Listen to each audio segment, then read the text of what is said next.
За 2020-24 оны хооронд парламентын гишүүнээр ажиллахдаа ард түмний 10 хуулийг санаачилсан. Түүний 8 хууль 3 их хурлын тогтоолыг батлуулсан байгаа ихэнх нь ахмадуудтай холбоотой. Энэ удаа ч гэсэн бас ард түмний 10 хуулийг санаачлаа явж байгаа.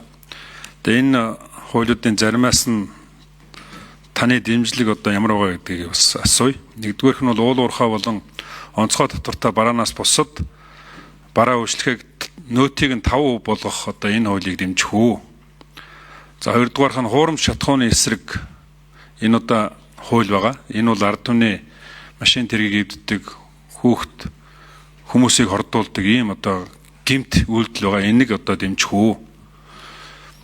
За гуравдугаарх нь давхар амнаатын хууль буюу одоо уул уурхайн өөр одоо аж ахуй нэгж бараа бүтээгдэхүүн баяжуулахад түүнээс нь давхар амнат авдаг. Үүнээс сууж 50 аж ахуй нэгж дампуурсан. Үүнийг одоо давхар амнаттай болиулж үндэсний үйлдвэрлэлд дэмжих үү. За дөрөвдүгээрх нь Эрдэнэс 5-7 одоо хувьцааг сайн хувьцаа нэрээр ахмадууд 1 сая төгрөг өгөөд оюутнуудад 300 мянган төгрөг төлбөр төлөөд эрүүл мэндийн даатгал нэрээр баахан хүмүүсээс авсан. Тэгээ энэ хүмүүсийн хувьцааг тухайн үед өгсөн мөнгөөр нь буцааж ард иргэдэд төлөөд хувьцаагаа бүтэн болгох ийм одоо хууль байгаа. Энийг авснаар одоо тэр хүмүүс бүгдээрээ бүтэн Эрдэнэс 5-7 хувьцааг авах ийм боломж нээгдэнэ. Энэ одоо хуулийг дэмжих үү. За 5-дугаарт нь уул уурхайн ордоос Орос руу өргөн царгаар хятад руу нарийн царгаар одоо төмөр зам барих одоо ийм улсын хурлын тогтоолын төсөл байгаа. Энэ бол юуны төмөр замын талаар баримтал бодлого бичвэрэнд нийцэж байгаа. Тэгээ энэ одоо тогтоолын төслийг дэмжих үү гэсэн ийм асуултууд байна. За 5 номерын микрофон Зандан Шатар нэвтрүүлэгч хариулъя. За нэмэгдсэн өртгийн албан татвар ер нь татварын дарамт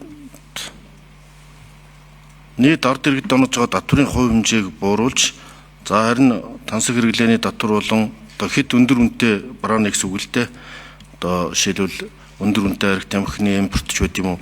Ийм татварыг нэмэгдүүлэх замаар татварын ачааллыг бууруулах гэсэн ийм агуулгын өөрчлөлтийг бид ярьж ирсэн. Тэгээ бидний санаачлагыг дэмжиж хамтарч ажиллаж ирсэн продюсер гишүүндээ талархаж байна. Гэхдээ нэмэгдсэн өртгийн албан татвар бол бусад татваруудтайгаа уялдаж нийт ард иргэд төлдөг татварын дарамтыг бууруулах, төр бүсээ чангалах замаар төсвийн хэмнэлтийг хэрэгжүүлэх, за мөн хэд тансаг хэрэглээний өндөр үнэтэй арх тамхи импортоор аваад валютыг ханшиг өсгөөл байгаа.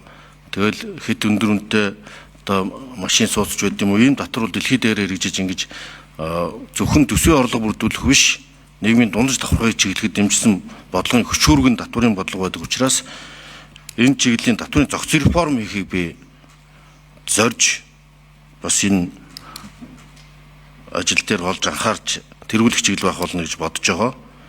Ер нь хуурамч шатхуун төдийгүй хуурамч бүх юмтай л одоо тэмцэх ёстой. Энэ хуулийг бид баталж ийсэн. Харамсалтай нь одоо намайг эзгүүд үндсэн хуулийн цэцгийн дүгнэлтээр энэ хууль хүчингүй болсныг та сайн мэдж байгаа.